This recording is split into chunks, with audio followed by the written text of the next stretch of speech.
آپ نے حضرت عمر سے فرمایا عمر تیرے زمانے میں ایک شخص آئے گا، اس کا نام ہوگا اویس، اس کا قبیلہ ہوگا مراد، اس کی شاخ ہوگی کرن، اس کا رنگ ہوگا کالا، قد ہوگا درمیانہ، اور ایک سفید نشان اس کے جسم پر ہوگا۔ جب وہ آئے تو تم اس سے دعا کرانا، علی تو بھی کرانا، عمر تو بھی کرانا، اور میں قسم کھا کے کہتا ہوں کہ اویس جیسوں سے دنیا بھر جائے تو عمر و علی کے ایک بدن کے بال کے برابر نہیں، لیکن اس کے ذریعے سے ایک پیغام آگے پہنچانا تھا۔ تو حضرت عمر اور حضرت علی حیران ہو کر دیکھنے لگے کہ ہمیں کہا جا رہا ہے کہ اویس سے دعا کروائیں، وہ ہم صحابی وہ تابعی۔ تو آپ نے فرمایا اس نے ماں کی ایسی خدمت کی ہے، جب وہ ہاتھ اٹھاتا ہے تو اللہ ہاتھ واپس خالی موڑتا ہی نہیں۔ یہ پیغام پہنچانا تھا کہ ماں باپ کے آگے جھکو۔ جس دیش میں آپ رہتے ہیں یہاں کام کی رفتار بہت تیز ہے، ماں باپ اگر موجود ہیں تو کم ہی خوش نصیبوں والے ہیں جن کو کچھ اولاد کی خدمت ملتی ہے، ورنہ دیواروں کے ساتھ ہی زندگی گزر رہی ہوتی ہے۔ تو عمر رضی اللہ عنہ جب خلیفہ بنے تو ہر سال حج کرتے تھے، ہر سال ان کو ڈھونڈواتے۔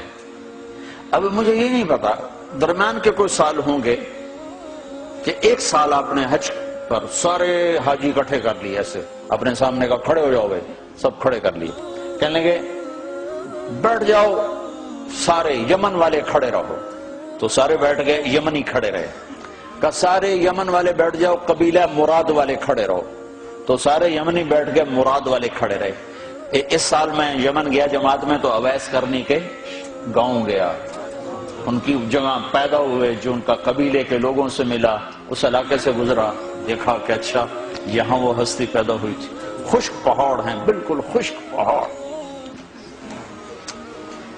پھر آپ نے کہا مراد والے بیٹھ جاؤ، قرن والے کھڑے رہو، تو صرف ایک آدمی باقی بچا۔ تو آپ نے اس سے پوچھا تم قرنی ہو؟ کہ جی ہاں۔ اویس کو جانتے ہو؟ کہ جانتا ہوں، میرا سگا بھتیجا، میرے بھائی کا بیٹا، لیکن وہ تو تھوڑا پاگل سا ہے، آپ اس کا کیوں پوچھ رہے ہیں؟ تو عمر رضی اللہ تعالیٰ نے رونے لگے، کہا وہ نہیں، تو پاگل نظر آتا ہے۔ پھر آپ نے پوچھا کدھر ہے؟ آیا ہوا ہے حج میں؟ ہے؟ کہ جی ہے۔ کدھر ہے؟ کہ جو اونٹ چرانے نکلا تھا عرفات کی طرف۔ تو حضرت عمر نے حضرت علی کو ساتھ لیا اور دوڑ لگائی اور پہنچے عرفات کی طرف، تو دیکھا تو ایک آدمی ایک کیکر کے درخت کے نیچے نفل پڑھ رہا اور اونٹ اس کے چاروں طرف چل رہے۔ تو یہ دونوں حضرات بیٹھ گئے، تو انہوں نے اویس نے محسوس کیا کچھ آ گئے لوگ، تو انہوں نے نماز مختصر کر دی، سلام پھیرا۔ تو حضرت عمر نے پوچھا کون ہو بھائی؟ کہا جی مزدور ہوں۔ کہا تیرا نام کیا ہے؟ کہا جی اللہ کا بندہ۔ کہا بھائی ہم سارے کے بندے ہیں، میں پوچھ رہا ہوں جو نام تیری ماں نے تیرا رکھا وہ کیا ہے؟ تو وہ تو پہچانتا نہیں تھا کہ عمر کون ہے، علی کون ہے، تو پہلی دفعہ حج پہ تھا۔ وہ کہنے لگا تم کون ہو میرا انٹرویو کرنے والے؟ انٹرویو تو میں اپنی طرف سے کہہ رہا ہوں۔ میں کہا تم کون ہو میرا پوچھنے والے؟ تو حضرت علی بولے یہ امیر المومنین ہیں عمر بن خطاب، اور میں ہوں علی بن ابی طالب۔ پھر وہ ایسے ایک دم گھبرائے، دونوں کو سلام کیا، میں معذرت چاہتا ہوں میں نے پہچانا نہیں۔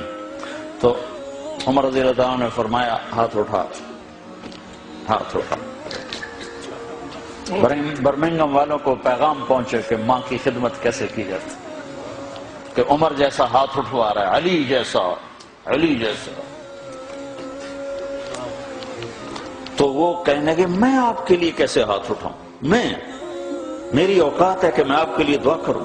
کہاں، ہمیں ہمارے نبی کا حکم تھا کہ اویس آئے تو اس سے دعا کروانی ہے، کہ جب وہ ہاتھ اٹھاتا ہے تو وہ ہاتھ خالی نہیں آتے۔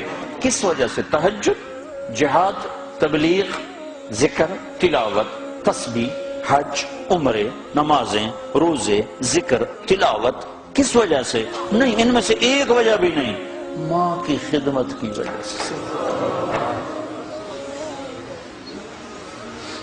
پھر ایک اور جگہ آپ نے فرمایا کہ لوگ جب جنت میں چلیں گے تو اویس بھی چلے گا، جب جنت کے دروازے پر پہنچے گے تو اللہ تعالیٰ فرمائے گا اویس کو روک لو، باقی کو جانے دو۔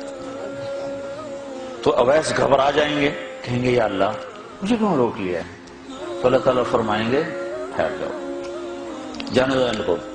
ہاں بھائی، اب یہ سامنے جہنم کے لوگ کھڑے ہوئے ہیں، تو شفاعت کر، تیری طفیل لاکھوں انسانوں کو جنت میں ڈالو۔ تجھے اس لیے روکا ہے کہ تو شفاعت کر، جدھر تیری انگلی اٹھتی جائے گی ان کے لیے جنت لکھتی چلی جائے گی، ان کے لیے جنت لکھتا چلا جاؤں گا، جدھر جدھر تو انگلی اٹھائے۔ صرف پونڈ ہی سب کچھ نہیں، مائیں بھی بہت کچھ، صرف پونڈ ہی سب کچھ نہیں ہے، باپ بہت کچھ ہے۔